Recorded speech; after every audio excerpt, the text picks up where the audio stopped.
The 53-year-old County Derry priest, Father Edward Kilpatrick, has been cleared of all sexual abuse charges brought by two former altar boys. At a courthouse in Newry this afternoon, the jury of 6 men and 6 women unanimously found Father Kilpatrick not guilty of 19 charges. Father Edward Kilpatrick plays a game of 25 with a group of parishioners every Monday night. It's a pleasure that he rediscovered during his long enforced exile from his parish in Murlog, outside Lifford, County Donegal.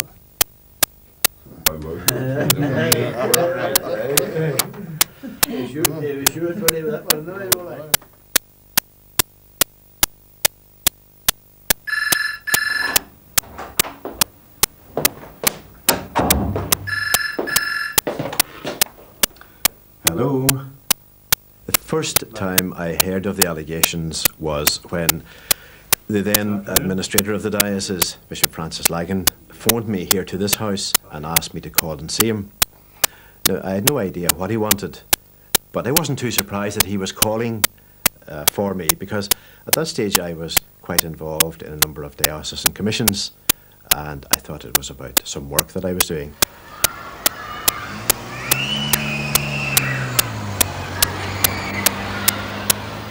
So I went off to the bishop's house, and he told me briefly that a number of allegations had been made against me concerning the sexual abuse of a young boy some 20 years previously, whom I had known in a previous parish. What had your relationship with this boy been like? He was a parishioner in a former parish.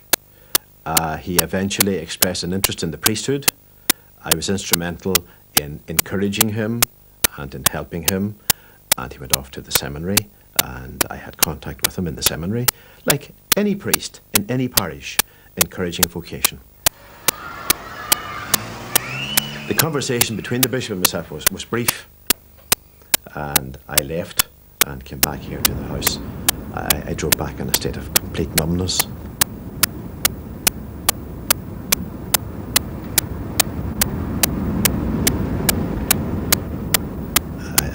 I don't even remember actually driving back, and returned to the house here.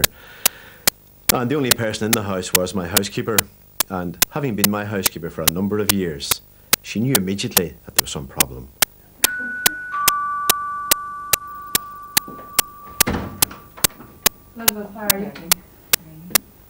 Evelyn Collins has worked for Father Kilpatrick for 16 years.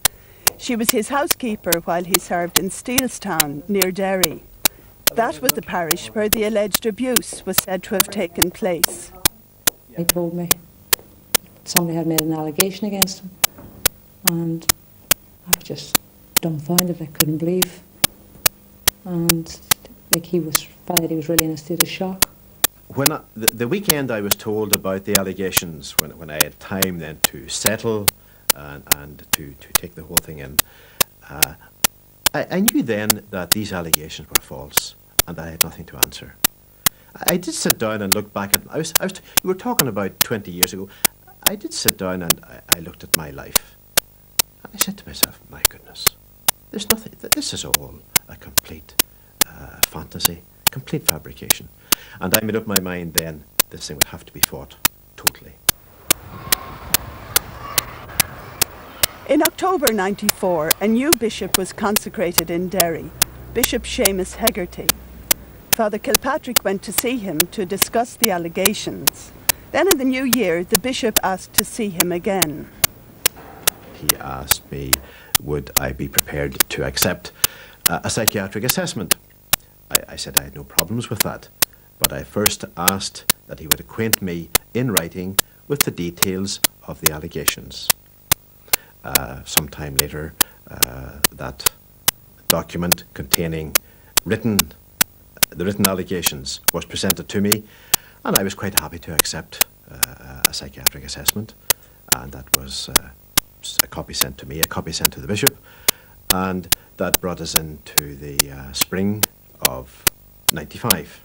What did that psychiatric assessment say about you?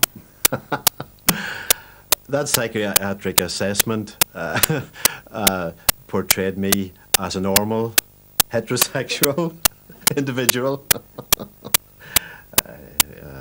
There were no problems with it whatsoever. It was a great boost for my confidence. I think that was the important thing. Because in the middle of all that trauma and pressure, you know, I remember my solicitor telling me this, you know, never to start doubting myself, to be confident. And that psychiatric assessment gave me great confidence.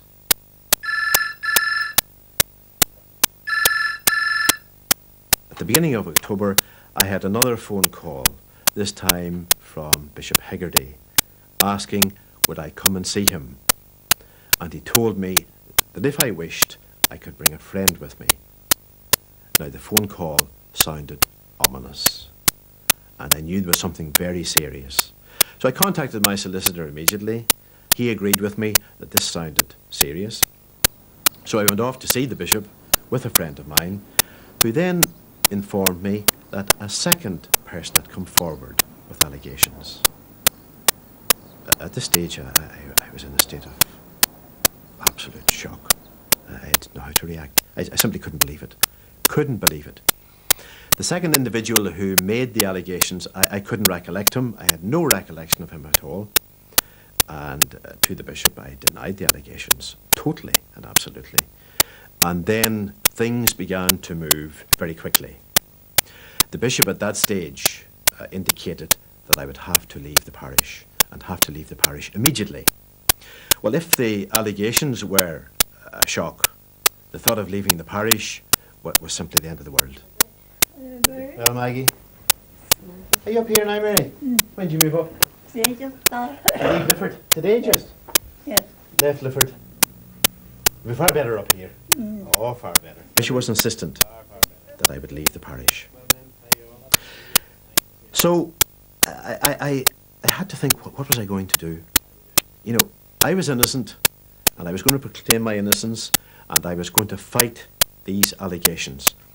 So I made up my mind fairly quickly over the weekend, and fairly definitely, that I was simply not going to walk out the front door of this house and close it behind me and disappear into the great big wilderness. I was not going to do that. So I decided that if I was going to leave this parish, I would do it openly, telling my parishioners the story, and also telling Irish society in general. So I contacted local media people, the local radio stations, the local press, and I invited them along to a mass in the church.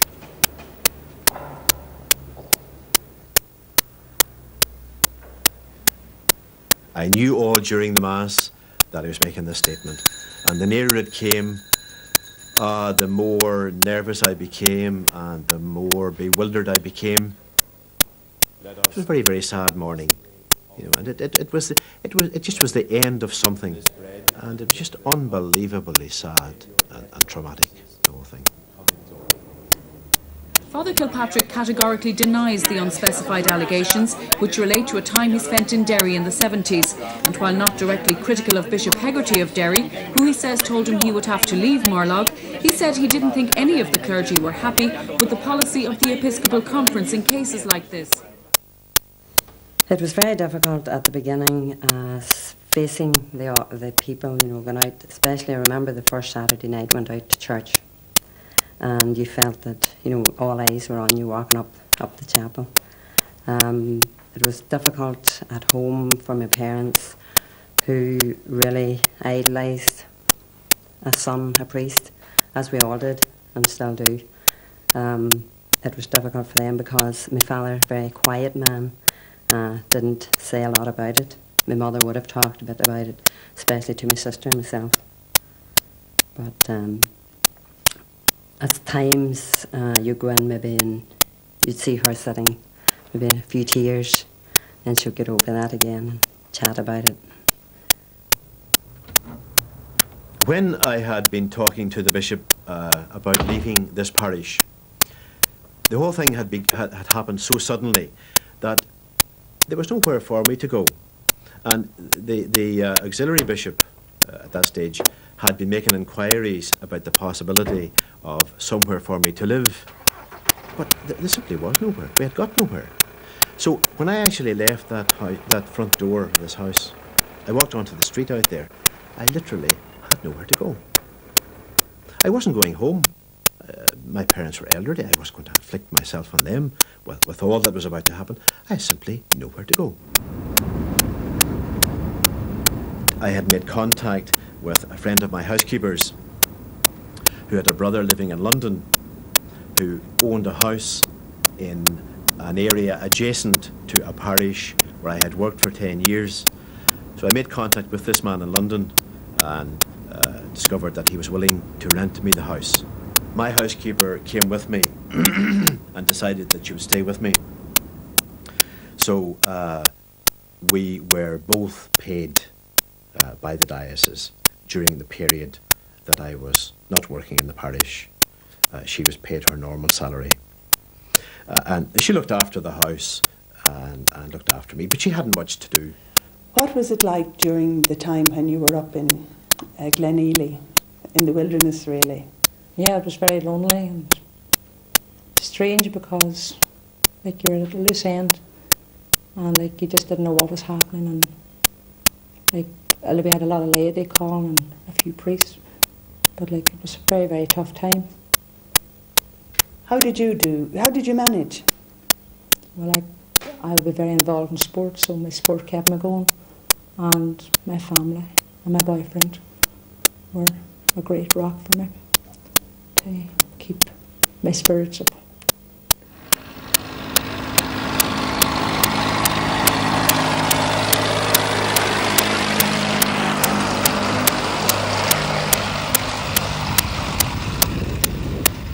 There were no protests. There were no abusive phone calls. Nobody said, you shouldn't be living here, you're a danger to our children. Nothing like that. I was accepted. That was vitally important for my sanity. As soon as I stepped down from the parish, the bishop slapped a suspension order on me. So I was no longer able to, in any way, officiate or participate in public ceremonies. That was probably the single biggest difficulty that I had to face following the allegations. So I had nowhere to say Mass. There were lots of letters, lots of support, and lots of letters of good wishes and prayers. And those were very important. Those prayers were very important.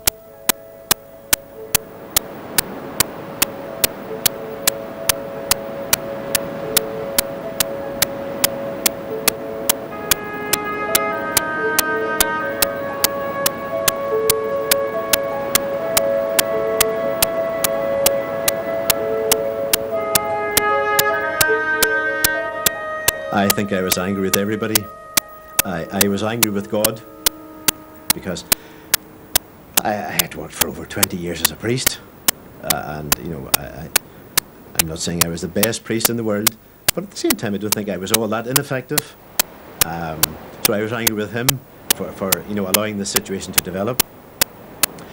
I was angry with the church. I was angry with the people making the allegations. I was just angry in general. You know, it didn't matter who. I was just angry. Full stop. Were you supported by the official church? The official church, I suppose, distanced itself from me. While it didn't overtly condemn me, at the same time, it did develop a distance. I think that's what happened.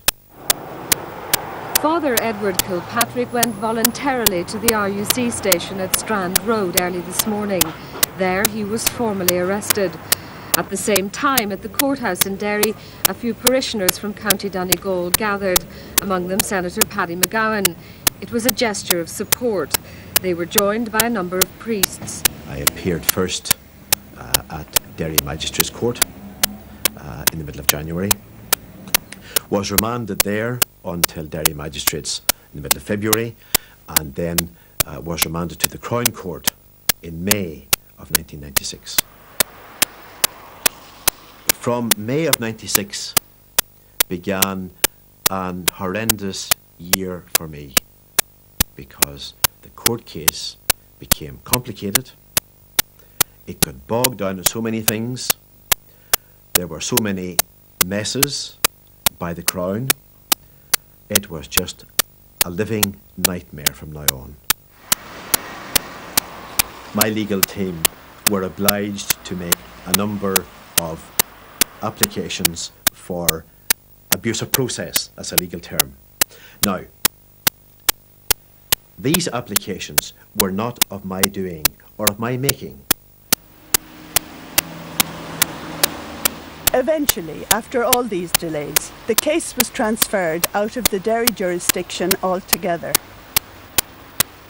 So the trial got going. It was scheduled for Newry in the Armagh judicial area for February the 12th, 1997, which was Ash Wednesday, which was probably the loneliest day of my life.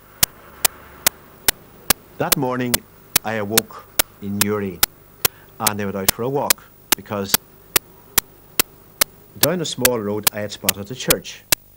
So I headed out that morning to the church on my own, thinking that it would be at least open, or maybe I might be lucky enough to come across a morning mass, because it was Ash Wednesday. And I arrived at the church and the church was locked. That almost symbolised my isolation and my being closed out. Father Edward Kilpatrick took the stand for the first time at Armagh Crown Court today. He faces 19 charges of gross indecency and indecent assault against two young altar boys, dating back to 1975, when he was a curate in Steelstown Parish in Londonderry. As his lawyer put a series of the allegations to him, he denied each one in turn. It was totally humiliating. To have to stand in the dock of any courthouse is an experience that I wouldn't recommend to anybody. To have to stand there and listen to a list of allegations about yourself, alleging sexual misconduct, is humiliation in its worst possible form. And I found that very difficult to cope with, to simply sit and listen to these things being said about me.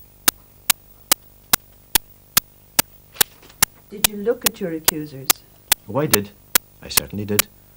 When I went into court, I saw them, and I had no hesitation about expressing certainly an outer confidence.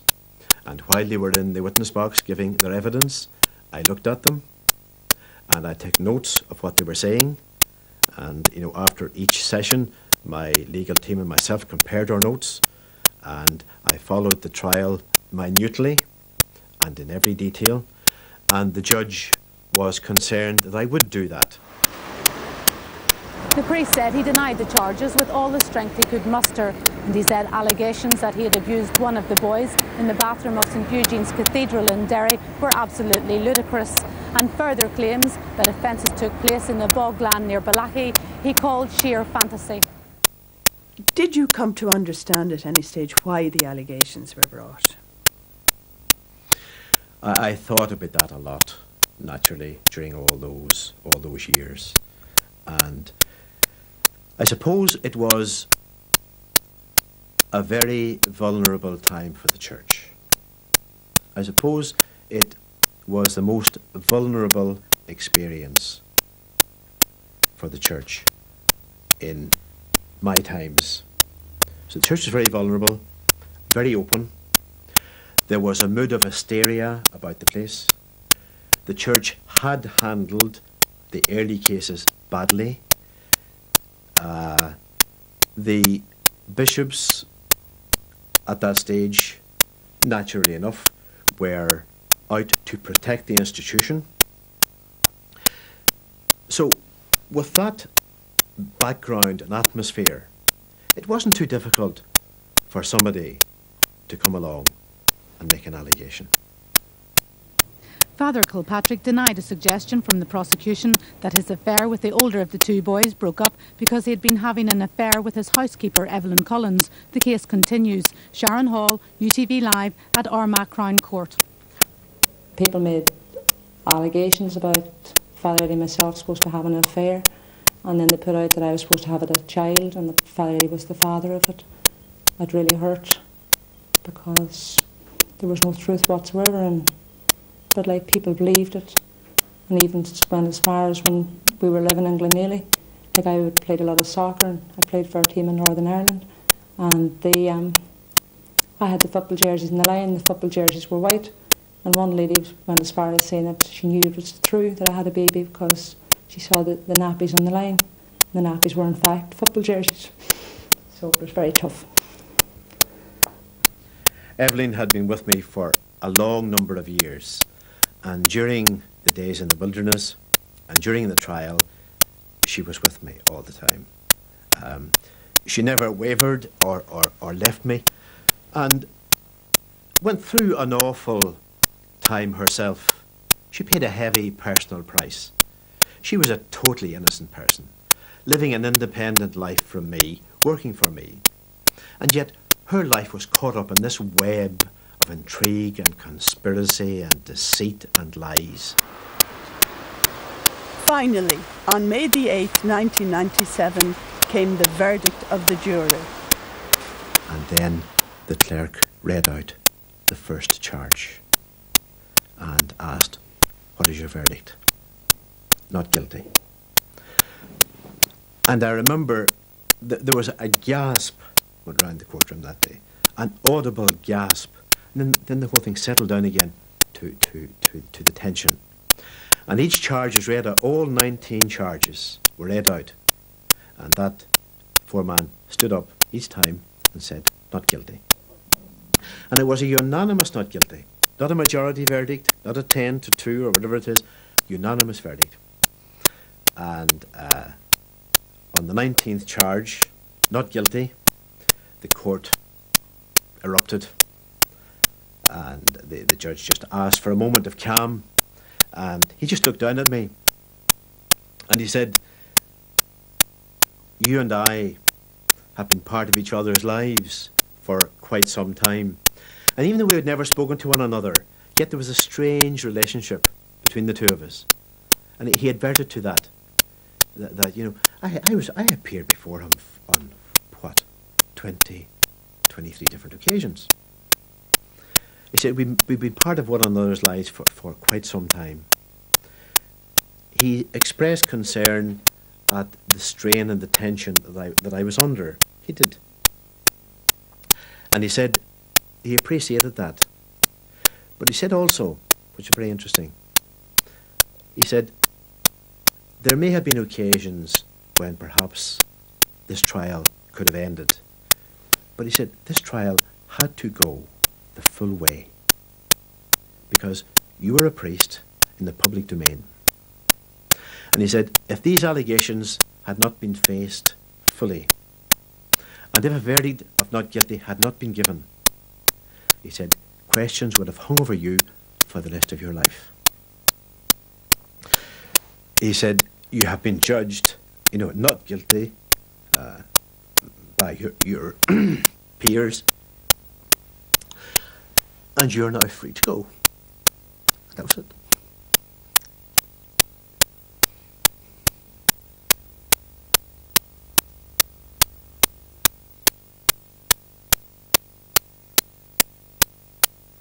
The end of a 3-year nightmare. That's how Father Edward Kilpatrick described his feelings after the jury unanimously found him not guilty on all 19 sex abuse charges.